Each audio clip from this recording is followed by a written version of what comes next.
This podcast is a member of the Place to Be Nation family. Visit us at placetobenation.com, the only place to be in your pop culture world.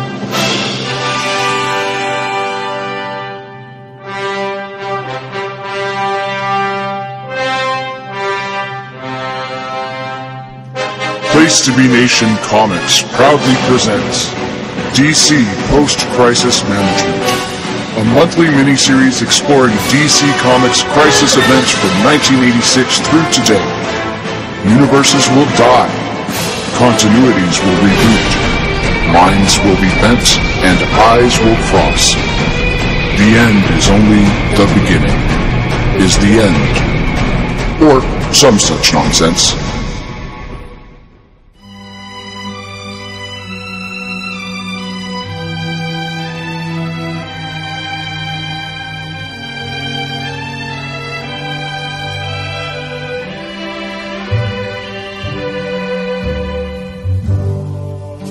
Georgia, Georgia. The journey continues. I'm back out in the east side of the U.S. After my encounter with Ben Morrison in Las Vegas, he left me dangling after what I thought might have been the end of my journey. But here I am in pursuit of the final crisis. I only hope that it really, truly is the end. And I know that there's only one guy who can help me. He's the foremost expert on Grant Morrison comics and events, one Mr. Nick Duke. So here I am, pulling into lovely Columbus, Georgia, where I know Mr. Duke resides. So, as I have arrived here at his home, I'm going to see if I can't get inside. Like most people on this journey, Mr. Duke has left every single light at his house on. I don't know how his wife stands this. It just seems like a real waste of electricity. But I digress. Let's see here. Oh, it looks like the door's open. That's unusual. Nick is usually way more secure and thoughtful in his keeping of his home. But here I am, sneaking into his house. Well, I guess not sneaking. He left the door open. Well, this is not too bad a setup. There's like little arrows pointing the way. That doesn't seem suspicious at all. I'm gonna walk into his favorite little area and see what I can. Oh, Nick has left me a present. Look at this. Oh, Nick, how did you know, man? How did you know? He left me sour beer and pictures of big booty white women. Oh, Nick, you get me, man. Oh, that's good. That is good stuff. Nick Duke is a good man. I don't care what Greg Phillips says about him. All right, let me walk around in this house a second and see what we got going on here. Oh, why in the hell is there a string tied to this beer? Oh, fuck! Oh, ow! Herschel. What final crisis omnibus hit me in the head? Blacking out. There's Nick.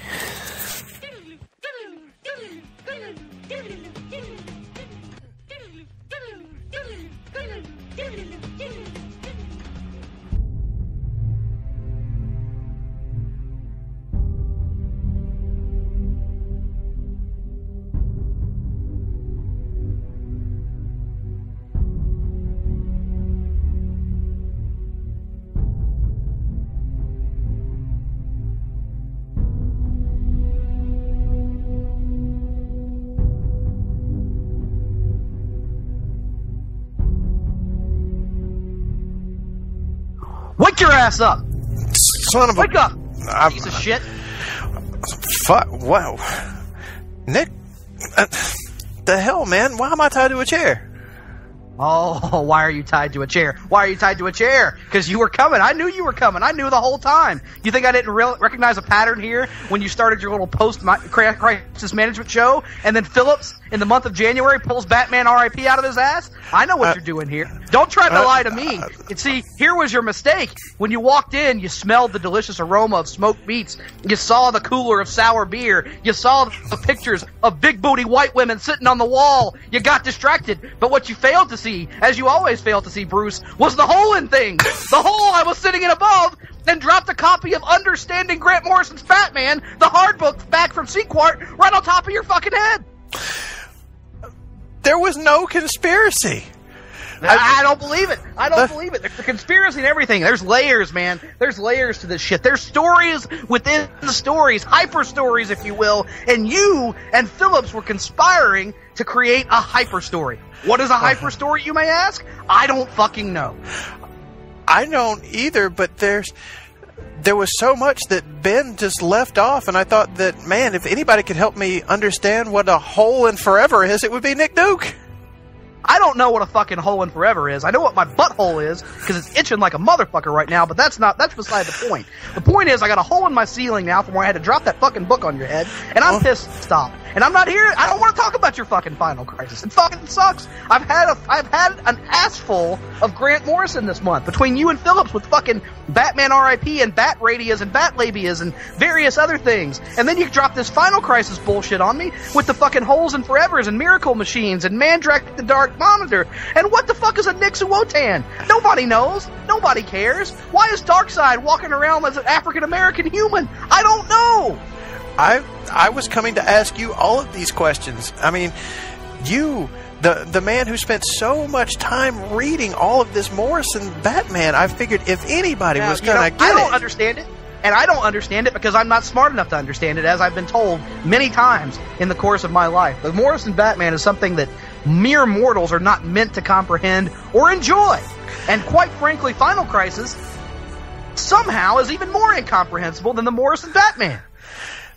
Exactly. I read it. I couldn't understand it. I'm as lost as you are. I'm looking over all this stuff, and it's like, this doesn't make any sense. It started off, I guess, well enough, but why are the new gods? No, it didn't. No, it didn't. Bullshit. Why are they riding giant Dalmatians? Why are they on Earth? How did he finally find the anti-life equation? All these things that are unanswered in the pages of this book. Why is Superman off with another army of Supermen doing other bullshit with Mandrake the Dark Monitor and a vampire version of Ultraman? None of it makes any sense. Why is the entire story about Darkseid and then randomly swaps in the last issue to be about this Mandrake bullshit? None of it makes any fucking sense. I was told that you knew what the note was that Superman sang to fix the hole. You were told by Phillips that I knew that, and I don't know that. Nobody could know that. It's incomprehensible. It's some note that Grant Morrison heard on one of his fucking trips. My God, you know what this means, right? That there's no resolution to these crises events. That this all just is just left wide open. Like there's nothing. I mean, what do we do? I'll tell you what we do. We come over here to this corner of my home where I have constructed a shrine because the man deserves one. And while we piss on the ashes of this piece of shit Grant Morrison story and take a dump on the man's legacy, let us worship and kneel before the altar of the almighty Jeff Johns because in the same year of 2009, I believe it was, when Grant Morrison was forcing this psychobabble bullshit down our throats, our beloved savior, Jeff Johns, was delivering to us a gift from on high. And that gift, Blackest Night. Oh, wait. I did read this because Barry Allen came back from the dead just randomly. In Final Crisis, Final Crisis. And it just kind of happens, and it's a complete afterthought of the story. Jeff Johns kind of gives him a bit of a reintroduction in Flash Rebirth, and then he's kind of the center of hope in this Blackest Night story. So that's absolutely true. Grant Morrison brought him back, and I'll tell you why he brought him back. Because if I know anything, I know the mind of Grant Morrison.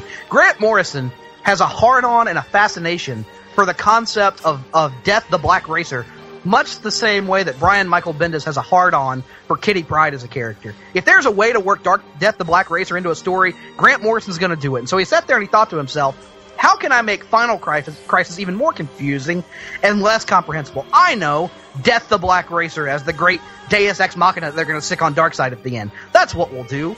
And he figured, as a result, he had to bring back Barry Allen. He didn't actually want to, because Grant Morrison has never done anything that he actually wanted to please fans in any kind of way. And so, from the refuse, from the waste of Final Crisis, Jeff Johns saw it in his good heart to reach down into the pile of shit that Grant Morrison had left and pick out one small nugget. And using his godlike powers, he formed that turd nugget into a shining diamond.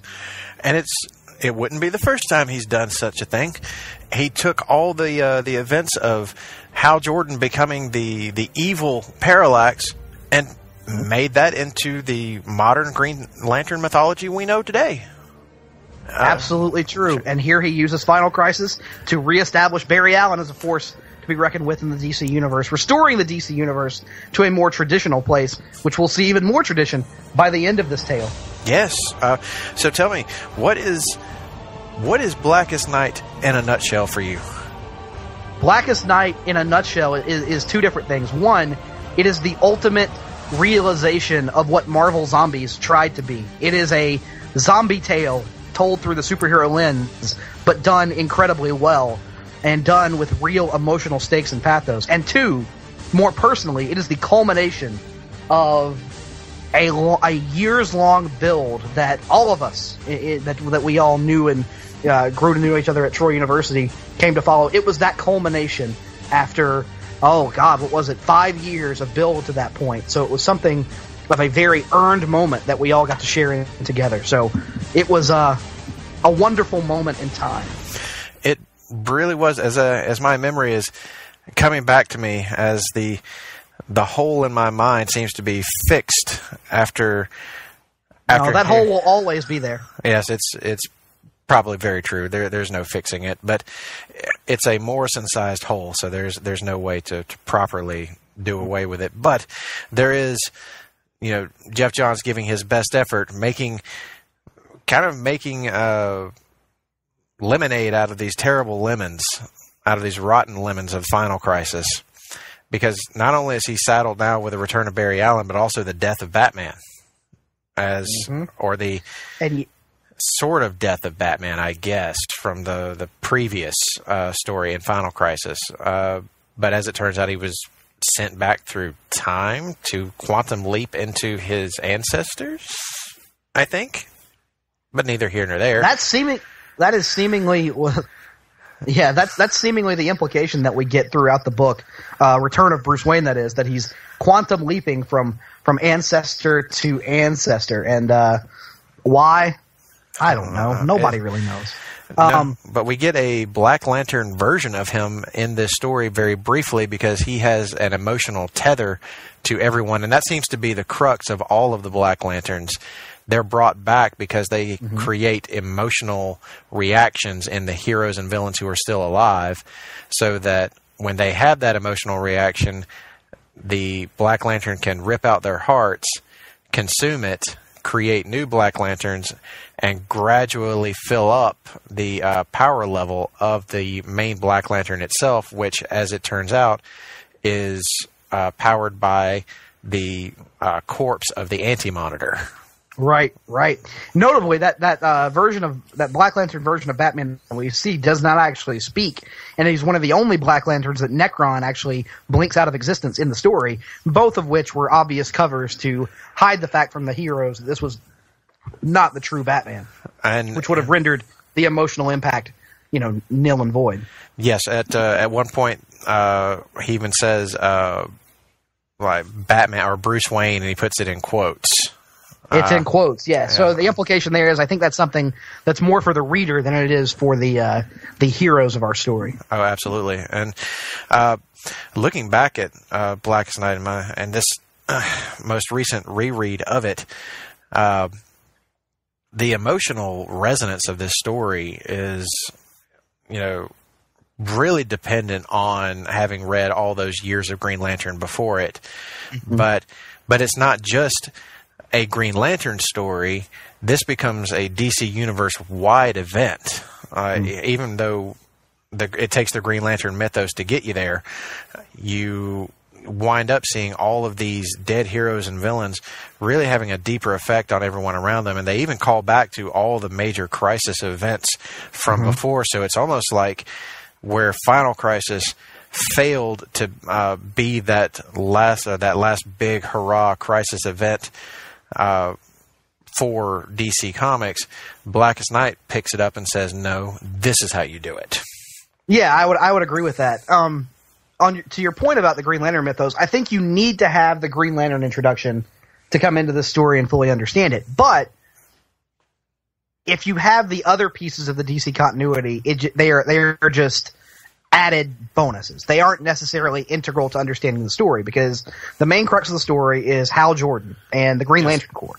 But if you understand what Barry Allen has been through and what happened with his death, or if you understand what happened with Superman during Death of Superman, if you understand what happened with Green Arrow during a 0 Hour or Final Night or whichever, I get those two mixed up in my head. But the point being, if you understand the context behind each of these heroes who has died, because that winds up being the crux of the story, is that all these resurrections were a ploy by Necron to get his hooks into into Earth, into the heroes of the DC universe. So if you have all those pieces, it helps. Identity Crisis even ties in at one point when you have you're directly referencing Gene Loring and Ralph and Sue Dibney and those characters and what happened to them in that story. So like you said, it kind of picks the best moments from the last, let's say this was 2010, from the 35 years previous or 25 years previous, and kind of combines them all into one story that kind of has its roots in each of those. Instead of reaching back 80 years trying to incorporate every single piece. Every Batman story or every DC story ever. Yes, that is correct. And it's made all the worse looking at Final Crisis, because there were a metric ton of tie-ins and even a Countdown series to it. And Final Crisis doesn't follow Countdown at all. Like, none of the plot threads from Countdown even matter. You can skip it. I've never read Countdown. My understanding of Countdown is that after I don't know that it was a massive commercial success, but I know the critical success of 52 was pretty important to DC as a company. They decided to follow on with another weekly series that I think eventually went to bi-weekly with Countdown, and it just kind of flopped right out of the gate.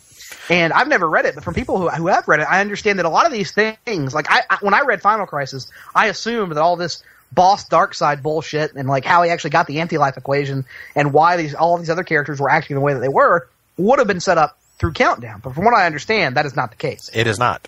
None of that is there. Like, Countdown, according to Dan Didio, is 52 done right. According to Dan Didio. Yes. According to the boss Darkseid himself. Dan Didio also thinks that Rick Grayson is Nightwing done right. So I'm not really going to take Dan Didio's opinion of what makes for good DC storytelling for anything, really. The man can choke on his damn opinions at this point, for all I care. And that's probably a wise position to take, because he's not doing too good right now. Didn't do too good back then either. But at least no one was getting in Jeff Johns' way whenever he was crafting Blackest Night. And for his part, while Final Crisis had a metric ton of tie-ins that kind of enhanced the story, but honestly, after reading things like Legion of Three Worlds and The Flash, The Rogue's Revenge, which are official Final Crisis tie-ins, they're both better standalone stories than anything Final Crisis could ever have been. And yeah, Legion of Three Worlds actually got sent to the Trop office at the time as a comp. They sent all the singles for that. They were comping that, and I didn't even read them because I assumed that they sucked. So they did not. They were written by Jeff Johns and drawn by George Perez. That's true, but the Legion is one of those things I've never been a massive fan of. But I suppose if anybody can make it good, it would be Jeff Johns. And as someone who also has never really been that big a Legion fan, and looked at it as one of those silly concepts, much like the Fantastic Four, that I didn't think I'd ever like. I can at least say there is one story I like, that one. Anytime Jeff Johns has got his hands on it, it's fine.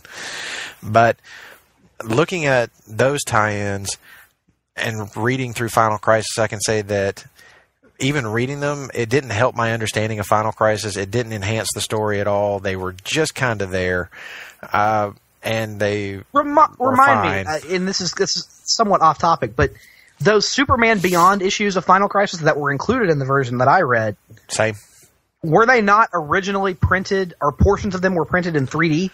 Or am I misremembering that? If they were, I don't remember that. I believe that wasn't the gimmick. At one point, they're directly saying they're about to enter the fourth dimension, four-dimensional space. And I want to say those portions of the stories were printed in 3D originally in the singles, and they came with the old, like, traditional red and blue 80s style 3D glasses. But perhaps I'm making that up. Oh, no, you are right about that, because the word balloons, they modified them for this version, but you can still see the outline of where the 3D effect was supposed to be. And so they had to flatten this for the actual printed copy. Yeah, for the trade collection, you can see where the change is, where the 3D is supposed to kick in. So yes, there are pieces of this that were definitely done in 3D and supposed to be taking full advantage of that effect. And in fact, one of these panels from Doug Monkey actually would probably look really cool in 3D. Unfortunately, the way this was set up, it would have been just the red and blue 3D, so you wouldn't have gotten the full color effect. You would have just seen red and blue.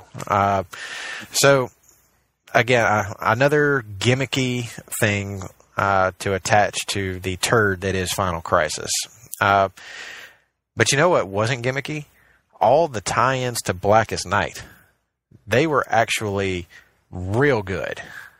And even though they're not all... It was a cool concept, too, especially the ones like Blackest Night Batman or whatever, and stories that were little mini-series of existing characters, tying in. Sure. Those were whatever. They were fine. Yeah, they're But okay. I thought it was really cool how they resurrected canceled series. Yeah, literally bringing series back from the dead for this. Like I'm thinking of Adventure Comics, I believe was one, and there were several others. I can't remember the list, but that was a really cool concept and kind of got across the whole idea and theme of resurrection. Yeah, they brought back Adventure Comics that had a Superboy Prime tie-in in it.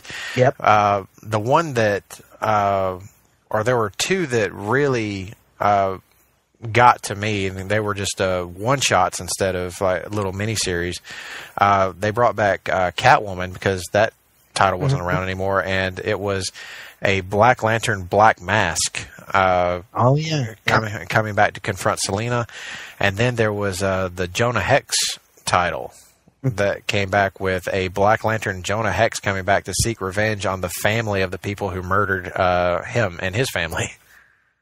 There you go. So it was the series as a whole, it's big bombastic superhero stuff in the main line, but then in those ancillary titles just off on the side, you can get into some really twisted and dark stuff. So it's like Blackest Night allows you to be both a crisis event on the superhero epic level and also something, I guess, a little more morally ambiguous because you're seeing things from the point of view of both heroes and villains.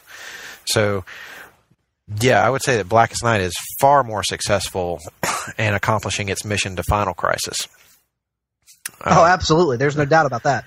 And you mentioned those great dark character moments that you can get in those tie-ins.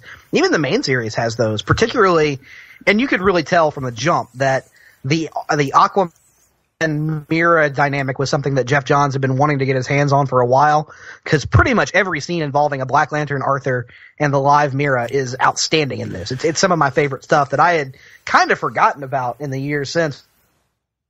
But then when I reread it, it kind of jumped off the page at me. Oh, I was right there with you. The one thing I was trying to figure out is like Arthur is alive in like Identity Crisis and Infinite Crisis, the crises titles that I got to before this one. I don't remember where he died. And there's that sounds like a question for noted Aquafan Todd Weber. It really does.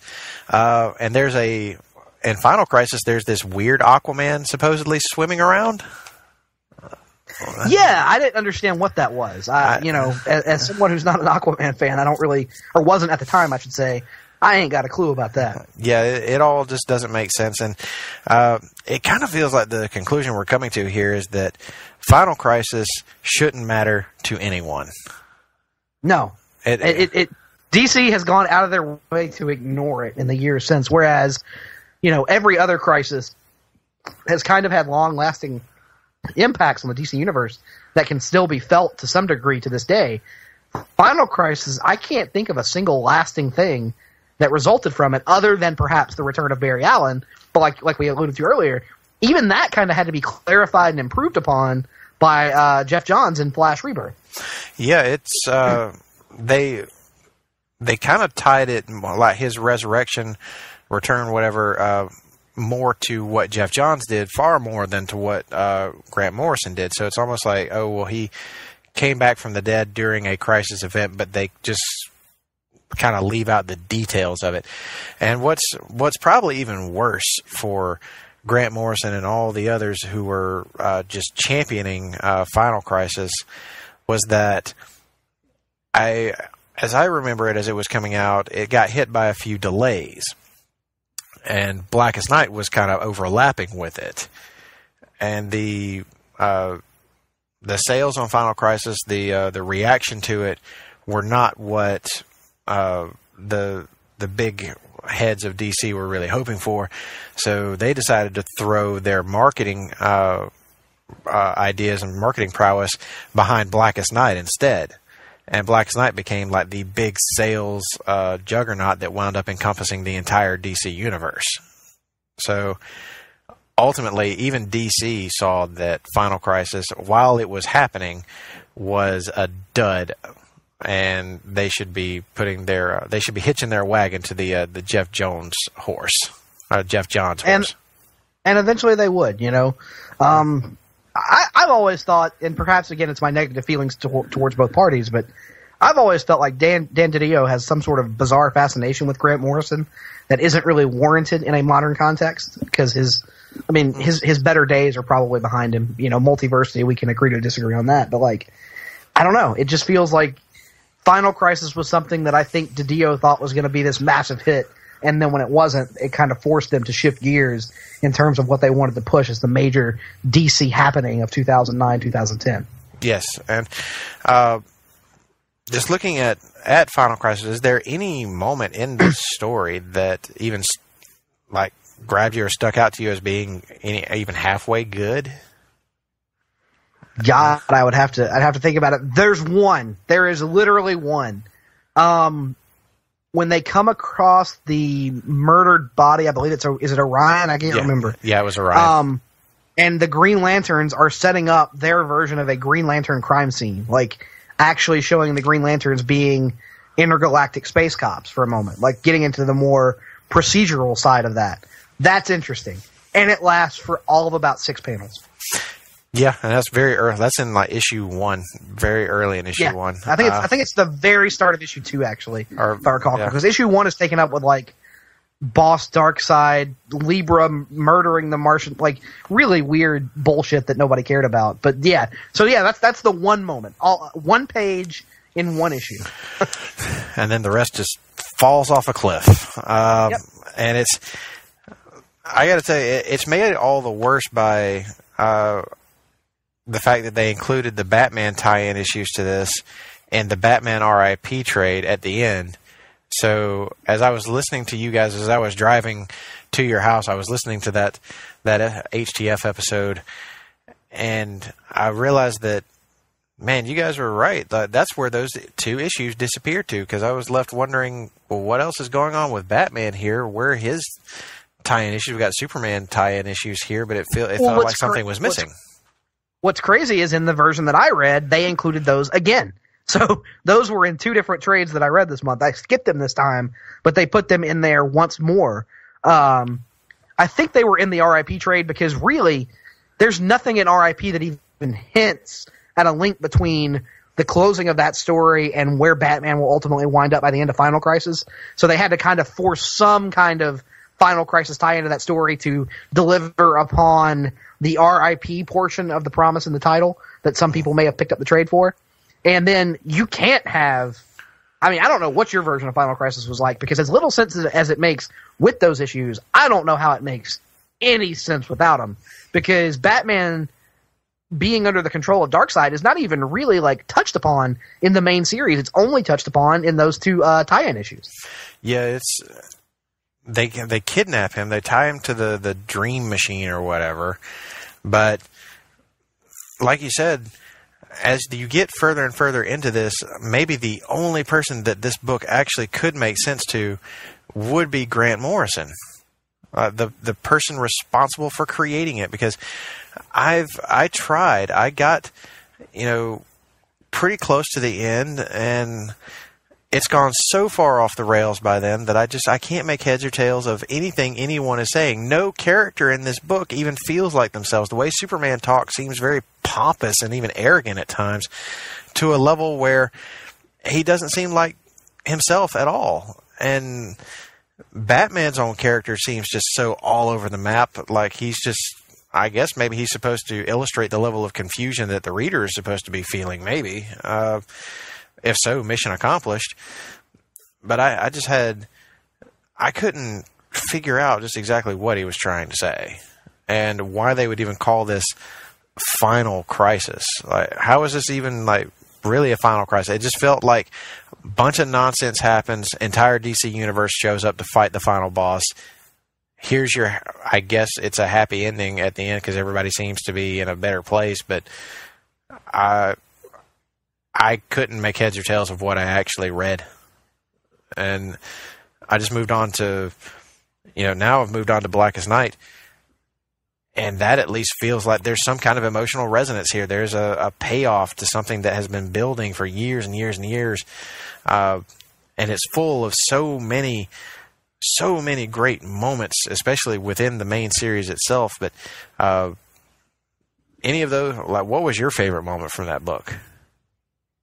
From Blackest Night? Yeah. Man, there's so many to choose from. For me, it's probably... Man, I loved the splitting of the rings, the deputization of the various characters, getting to see, where these rings are drawn to across the DC universe, like Scarecrow's the Yellow Lantern, Lex Luthor as an Orange Lantern, Flash, Atom, Wonder Woman, Mira as a Red Lantern, which was great. That was probably one of my favorite moments. And then also Sinestro, basically shoving Hal Jordan out of the way and rushing to take the power of the White Lantern, to take the power of the Life entity, was also such an in-character moment that really continued the story that had been being told, since the beginning of the Jeff Johns run of Sinestro seeking to reclaim his former glory, if not within the Green Lantern Corps, then perhaps within the universe itself. So both of those would be ones that stand out to me. Yeah, mine was there's a moment where they get the leaders of each of the corps, the main characters of each of the corps together, and they're all saying their oaths in this great Ivan Rice splash page. And as everybody reaches the end of their oaths, you get up into this one little corner panel in the top right of the page with Larfleeze sitting there, and he looks at them and just says, "Eh?" Yeah, that was good. And they even had a black line kind of to show you, to visually represent how separated he was from the other corps in this moment. Yes, he doesn't understand what's just happened. But as Saint Walker goes to him and uses the blue ring of hope to calm his greed down, his avarice kind of subsides a bit. Then all of a sudden you see a green constructed hand that takes the orange power battery and Larfleeze's head and shoves them together, causing his power levels to reach 1,000%. Yes, that was great. That is one of my absolute favorite moments. There's a lot of stuff like that in the book, but there's also just some real dark and kind of heartbreaking moments peppered throughout. Was there any of those that maybe even shocked you the first time you read them? Like, wow, I didn't expect them to do that. Well, I mean, I think notably the deaths of Hawkman and Hawkgirl at the close of the very first issue. Yeah, I think that was the moment that we all knew what the conceit of the story was, but we didn't know the mechanisms they were going to use to pull on those particular plot threads. And so when you see the literal exploitation of emotion used to rip the hearts from their living bodies in front of each other as they die, and they're having to confess, or she's having to confess her love for Carter in these moments. That's one. And then also, as I alluded to earlier, all the Arthur and Mira stuff was just so much more emotionally resonant this reread, probably because of having read and enjoyed the Jeff Johns Aquaman run that came after this. So those would be a couple.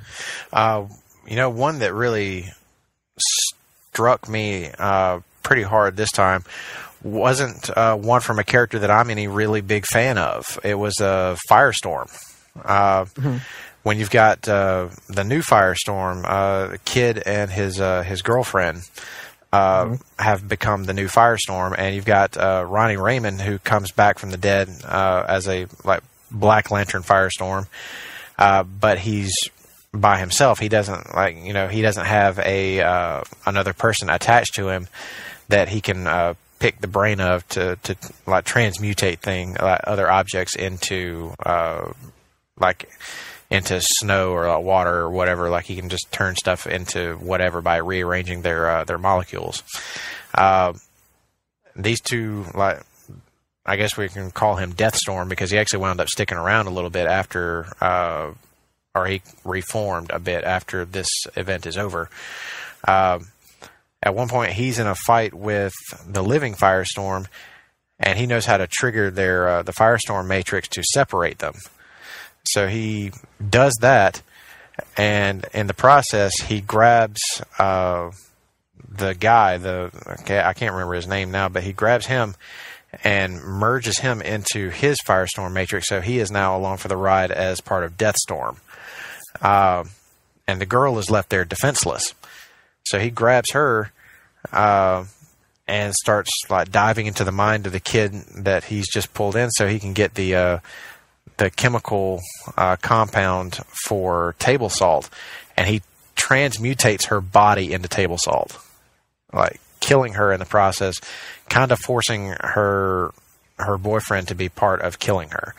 And it was just such an emotionally wrecking moment to me that it's really stuck with me even after I finished reading the title or reading the event book, that there was no resolution to that. She didn't come back.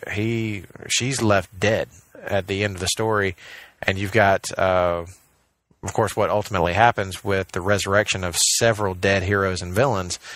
You've got a Ronnie Raymond left there with the knowledge that he just killed this girl and forced her boyfriend to be part of it.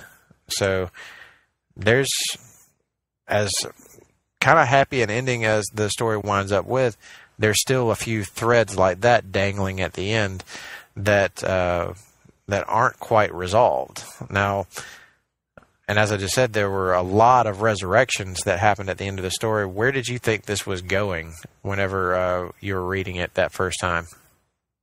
The resurrections in particular? Yeah, did you think that was going to happen, that they were going to bring back a whole bunch of No, I didn't see that coming. Because Jeff Johns pretty much used it to undo the vast majority of significant deaths that had happened in the 5 years preceding. Even some of the ones that he had kind of overseen, such as the death of Maxwell Lord, of course, which was part of the Infinite Crisis build. Yep. So, very interesting. I could tell that there were big plans in the offing for Mira and Arthur, because that was one of the ones that he had prominently featured right up front. I also thought bringing back the Martian Manhunter less than a year after he was killed off by Grant Morrison felt like something of a middle finger in the face of whoever approved that decision, especially in the method in which it took place in the pages of Final Crisis. So yes, it was all just really crowd pleasing stuff, which is what Jeff Johns seems to deliver more of those fist pumping moments more than anybody else. Even the villains that were brought back, getting to see Captain Boomerang return was a really cool thing that, obviously was done intentionally by Jeff to kind of, again, restore the Flash to more of that classic status quo, and you needed Captain Boomerang back on the table to complete the Rogues again. So all good stuff on this big splash page. Yeah, I love that page a whole lot. They have all these, like, just, it pretty much felt like a reset of DCU at that point. Like, to me anyway, it felt like Jeff Johns was doing this so that he could reset the entire DC universe by putting back all the major players who'd been removed recently back on the board for a chance at telling better stories with them. Now, the big trippy kind of shocker one for me, though, is you get Boston Brand, who's Dead Man, brought back from the dead. He's no longer a ghost. That moment, whenever the White Lantern resurrects him, he's trying his best not to be resurrected, but all of a sudden everybody's looking at him and can actually see him. And for the first time that I can remember, he takes the mask off, and we see Boston Brand, the person underneath all of that. Right.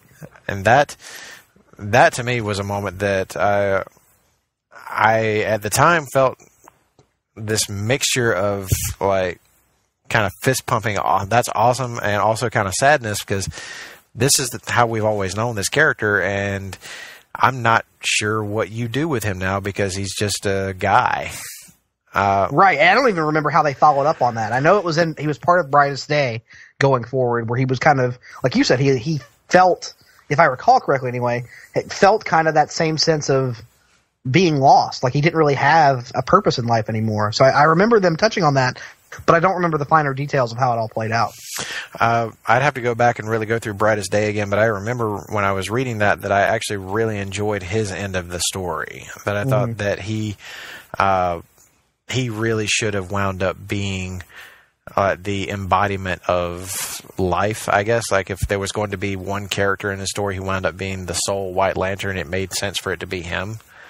But really, as much as Blackest Night is about a big culmination of Green Lantern getting to that end point, or it kind of felt like it could have been the end of Jeff Johns' Green Lantern run, honestly, just because of how it's set up and how it all winds up. It wouldn't be. He would continue on the title for a little while longer. But whenever you look at all these characters that were brought back, it kind of felt like he was shifting gears a little bit towards some characters that he had wanted to reset and put back the way they should have been, like Aquaman and Mera, like the Hawks, and even a few of the Rogues Gallery for the Flash. He really did seem to want to head that direction. Did you feel like it got there? Yeah, absolutely. He did a great job. I mean, Jeff Johns has a very clear interpretation of the DC universe, I think, that he wants to see, and it's kind of, he wants the classic DC universe that he grew up with as a kid, but placed into a modern context. Not to say there isn't a place for characters like the Teen Titans or Nightwing or the 90s characters that we know of, because obviously Jeff has written a pretty critically acclaimed Teen Titans run, but he's kind of more interested in playing with the classic, characters that came into popularity during the Silver Age, but updating them and making them palatable for modern audiences. And that's kind of his strong suit. Yeah, it's always been his shtick for his entire duration at DC Comics. That's what he's been doing.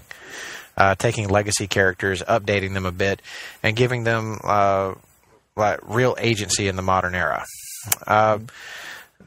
So, am I to understand that you do not share Greg's penchant for hating on teen characters? No. Which you can hear on this week's HTF. We kind of get into that a little bit. Or was it last week's? I forget that all the HTFs run together at this point. No, I do not. I think they have a valid place. I think they are important, and I would argue some really great stories have been told with them as point of view characters.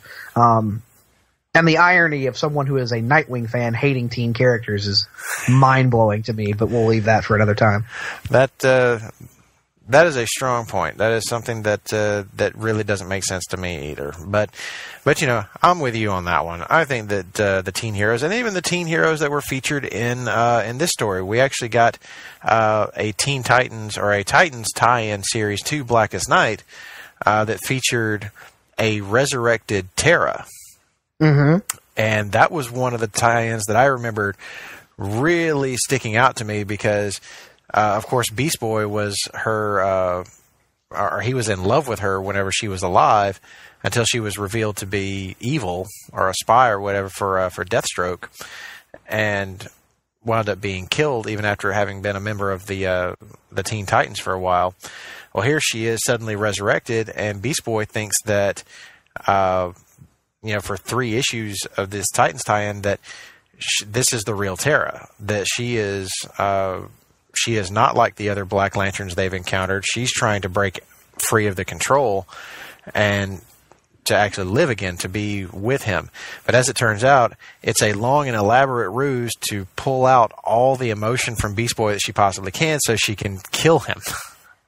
And it is just tremendously written and some heartbreaking stuff. So,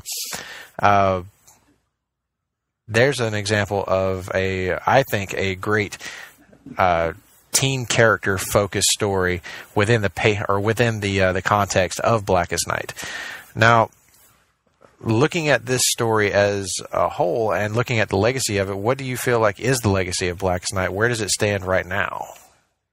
Well, I mean, I think it will continue to have a legacy, a very strong legacy, as long as Jeff Johns' Green Lantern run is the greatest Green Lantern run of all time, which, you know, nothing has made anyone think in the, 6-7 years since that anybody's going to get anywhere close to that anytime soon.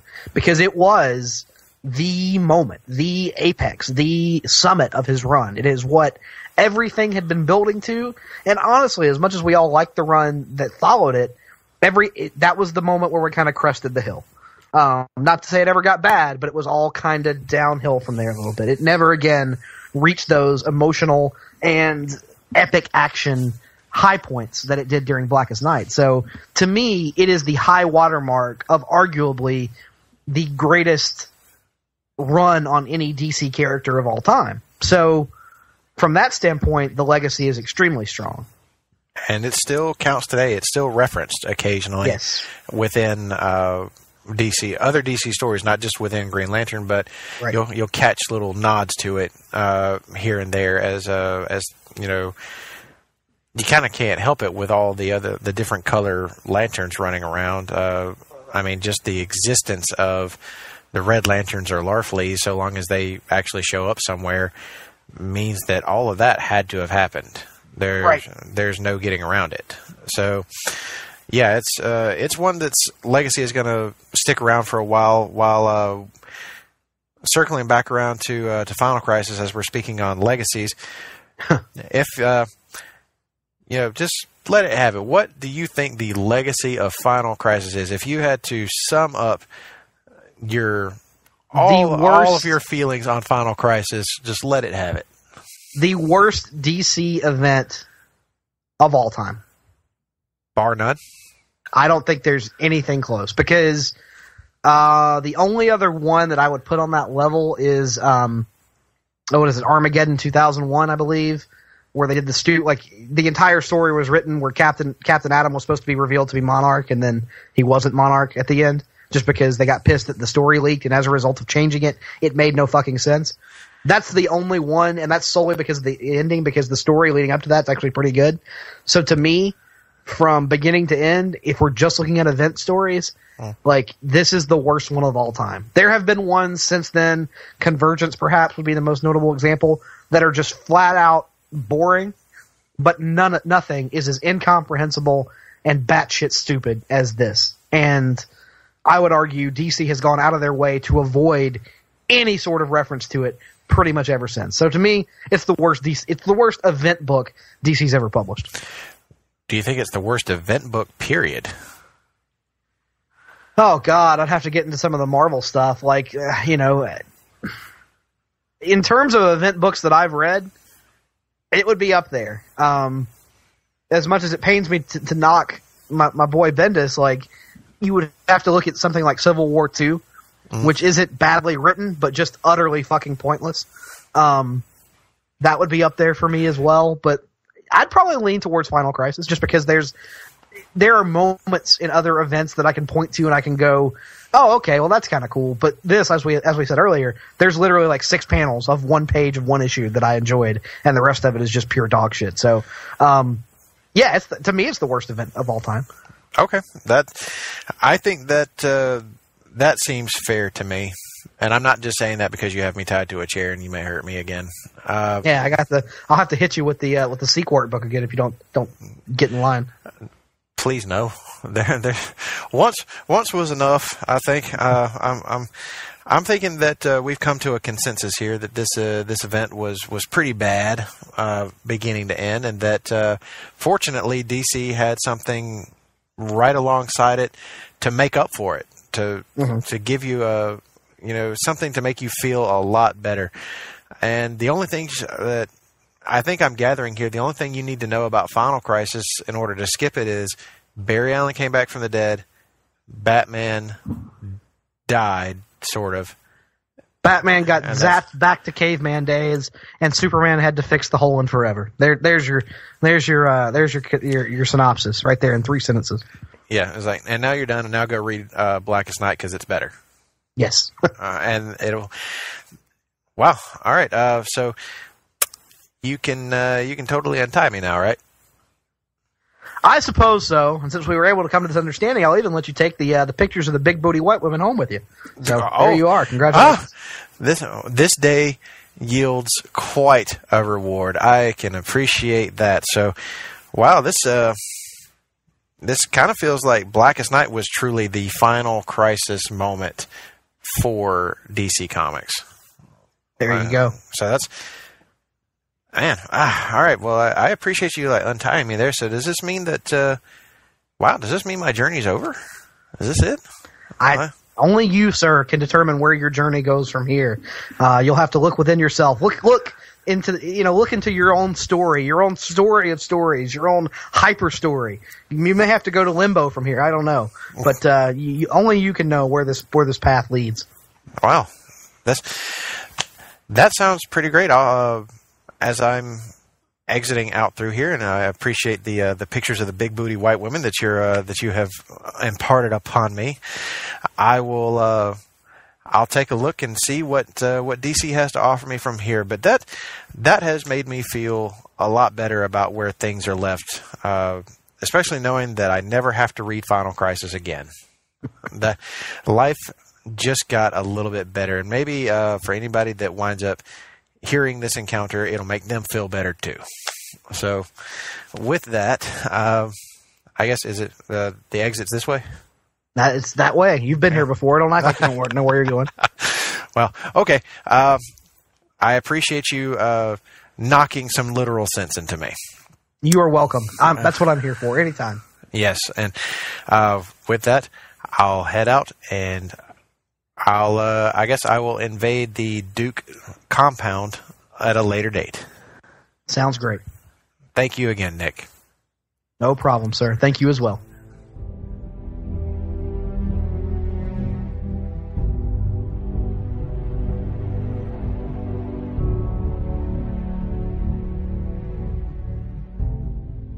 Well, that was a very productive and fun encounter with one Nick Duke. My head only hurts slightly, and only partially from being hit in it with the Final Crisis omnibus, which I'm really surprised he even has.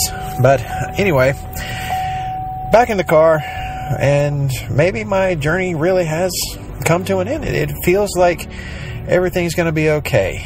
I finally get a good handle on where things are with DC. Final Crisis was hot garbage, but they followed it up with Blackest Night, and I can't imagine a better ending. But wait a minute, I'm getting an alert on my phone. This is from one Jennifer Smith. Oh, I haven't heard from her in a while. What's up?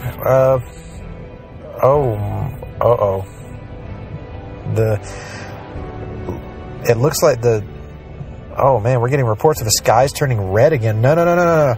We've already been through this. We've already had multiple crises. We don't need another one.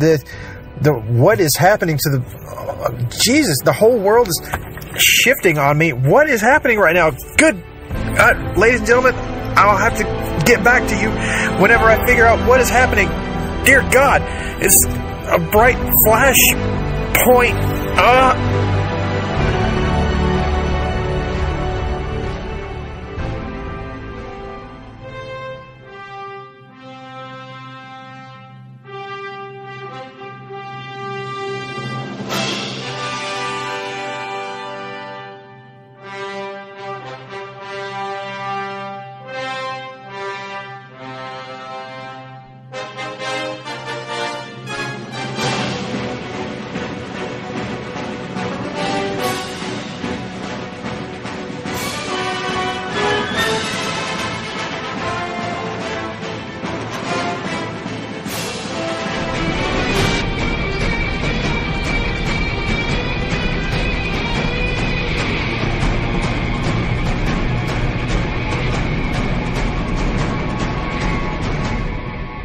Promotional consideration paid for by the following. PlayStation Nation's Justin Rosero and Chad Kimball here. We want to let you know that we have a ton of great podcasts available to you on iTunes, Stitcher, Google Play, and PlayStation.com, and we now offer them to you on 2 great feeds. On the PlayStation Wrestling feed, we bring you the Mothership, the Place to Be podcast, Main Event, Survey Says, Wrestling Warzone, a Monday Night Wars podcast retrospective, No Holds Barred, Jeff Learns Wrestling, and our monthly pay-per-view reaction shows.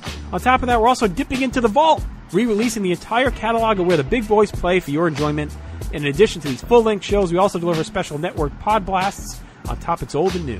The Place to Be Nation Pop feed is loaded with great content, offering such tremendous shows covering the land of pop culture, such as Geek and Sassy, Talkin' Pop, the Glenn Butler Podcast Hour Spectacular, Sunday Groove, PTB in Play, Freak Out Drive-In, Songs with Friends, Looking Forward, Looking Back, and Lucha Undead, as well as a veritable podcast heaven for comics fans with the Hard-Traveling Fanboys, Sellers Points, Conversation Comics, DC Post-Crisis Management, Marvel Age, and Marvel Age Masterclass, plus weekly pod blasts that cover the gamut of comic topics. The feed is also filled with insightful sports content, including the NBA team, This Week in the NFL, and more. And you can find all these current shows, plus archives of our past podcasts, including The Kevin Kelly Show, as well by subscribing to both feeds on iTunes. And while there, be sure to rate and leave feedback as well. All of these shows, plus others available at PlayStation.com. We cover pro wrestling, sports, movies, comics, in-depth stretch projects, and more. Be sure to support our site by using PlayStation.com/Amazon while doing your online shopping. And download our free PTB Vintage Vault Refresh ebooks via the links on our site. We also want to thank our friends at Boneheads Wing Bar, ProWrestlingOnly.com, and TheHistoryOfWrestling.com. Be sure to follow us on Facebook, Twitter, Instagram, and Tumblr as well. PlayStation.com, the only place to be in your pop culture world.